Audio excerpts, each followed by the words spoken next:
Il y a des questions qui reviennent, plusieurs, sur le SAMU social et mon départ, et en quoi j'étais en désaccord avec le gouvernement. Je l'ai expliqué. De même que, par exemple, la médecine a profondément changé. La médecine que pratiquait mon père, qui était un médecin de famille, il allait voir les gens à l'occasion d'une crise, et puis il soignait. Il avait en quelque sorte cinq fonctions. Il était un médecin qui prescrivait, qui faisait un diagnostic, qui prescrivait. Il venait dans les familles où il était un médiateur familial, parce que dans les grandes familles, il n'était pas forcé qu'ils s'entendent. Entre le cousine, la belle-mère, enfin, etc., c'est lui qui apportait un peu de calme, il expliquait, mais il arrivait à mettre en perspective médiateur familial, parce que les gens vivaient les uns sur les autres, donc il y avait des conflits. C'était une autorité dans son coin, parce qu'il était un médecin de banlieue, et un notable, dans le fond, on savait que c'était un médecin, c'était une personnalité respectée. Et on lui demandait son avis sur des trucs sociaux, est-ce que il vaut mieux mettre le gamin en apprentissage au collège? Donc il avait sa parole qui valait quelque chose. Et puis les gens n'avaient pas la télévision loin de là, et l'image de leur corps, de leur souffrance, de leur sexualité, c'était un peu magique. Je me rappelle, même quand je faisais des remplacements de médecins, il y avait des femmes qui disaient « Ah oui, on m'a fait la totale ». La totale, ça veut dire qu'on m'a retiré l'utérus, les annexes, et on avait finalement mis fin à une vie de femme. Et elles acceptaient. Le gamin, personne ne trouvait rien à redire pour une appendicite qu'on faisait largement. On ne savait pas ce que c'était que le corps. Qu'est-ce que ça voulait dire une fille qui était formée? C'était un grand mystère. Et on pensait que le médecin généraliste, qui avait vu beaucoup d'expériences, beaucoup de souffrances, avait quelque chose à dire, comme le curé, sur la vie, la mort, le sens. Et ensuite, la dernière fonction, c'était pas un groupe, mais la dernière fonction, c'était l'accompagnement fraternel. Il n'y avait pas de lieu où on finissait ses jours.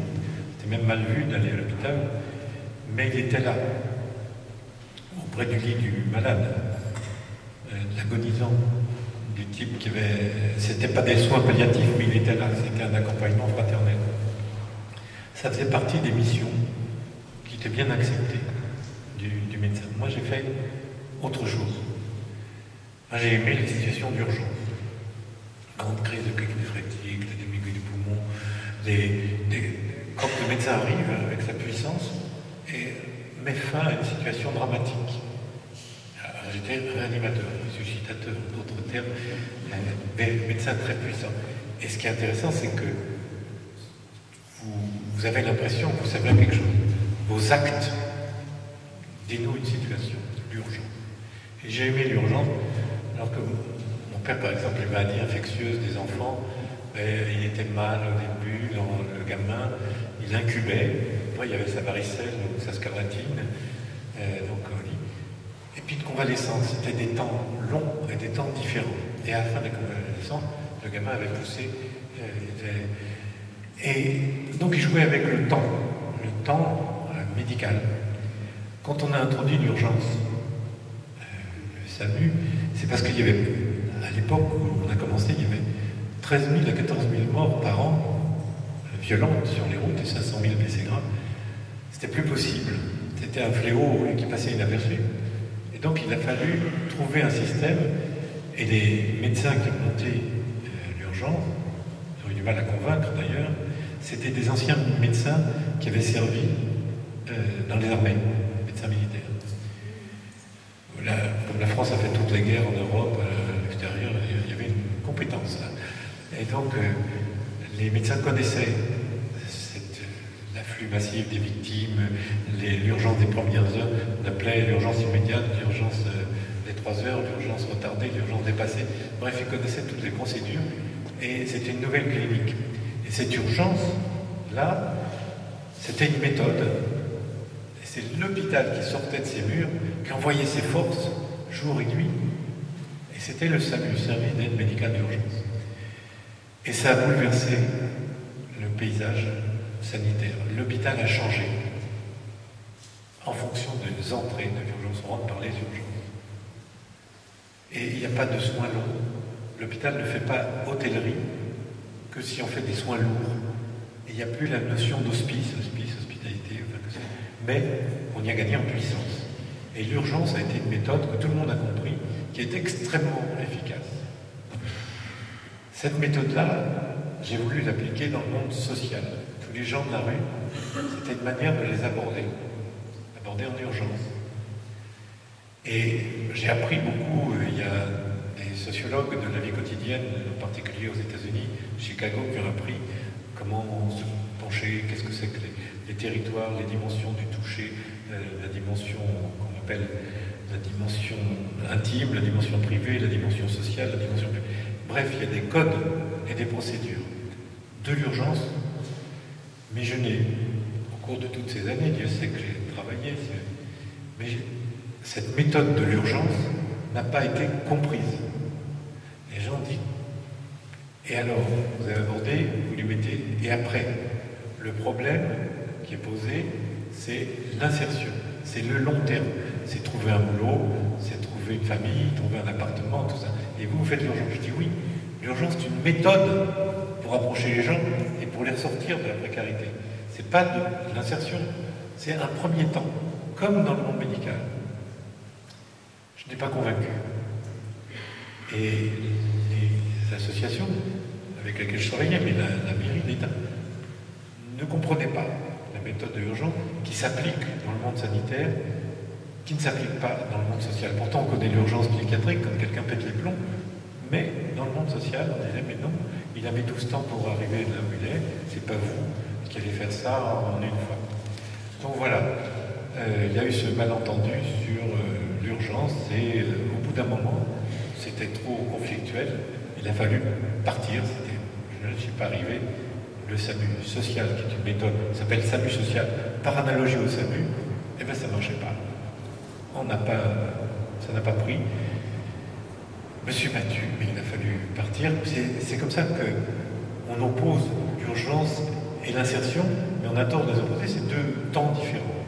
Donc c'est sur le temps que ça a porté, sur l'approche. Donc voilà pour la question sur le SAMU social qui m'a...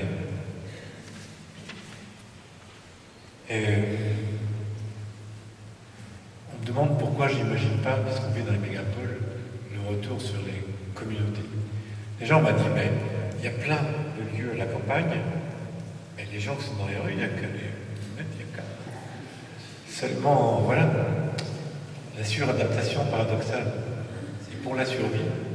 Les gens se sont habitués à vivre à la rue. Et les ressources, c'est les plus malins, ceux qui avaient le plus envie de vivre, qui sont adaptés à la rue. Et pour les mettre, les faire retourner, ils n'ont plus ces talents. Dans la Creuse, à la souterraine, une vieille communauté de sœurs et sœurs de sauveurs de la Sainte-Vierge, c'est des petites sœurs qui étaient très vieilles. Elles disaient, je vous téléphonais, est-ce que vous voulez un mouvement? C'est un peu embarrassant. 80 chambres, des 3500 mètres carrés. Je dis oui, c'est bien, je vais essayer de faire une pension de famille. Et donc les gens de la rue de Paris, je les envoyais là, avec le personnel, a fait le métro norme, trouver des personnes. Bref, ça n'a pas marché. D'abord, c'était un couvent en pleine ville, il existe toujours, il y avait des bistrots dans le coin, enfin bon. Mais c'est vrai, le bistrotier, un jour, me dit tiens, voilà votre petite note. Enfin, ça, c'est pas le plus grave. Il dit mais ça va les occuper, le jardinage. Seulement, le temps du jardin, ça pousse à son rythme, les plantes. Et puis, on s'ennuie un peu quand même. Et donc, c'est pas les mêmes. On ne revient pas en arrière. Et ça que je voulais dire, c'est que c'est pas la bonne solution. On ne peut pas. Donc, il y en a qui sont restés, qui ont fait souche, qui ont trouvé des solutions, problèmes graves, mais beaucoup sont partis. C'est pas un échec. C'est pas un échec, c'est dire qu'il faut s'y prendre de bonne heure pour empêcher les gens de franchir la barrière, d'être de l'autre côté, pas irréversible, aucun esprit n'est irréversible, mais d'un endroit plus difficile.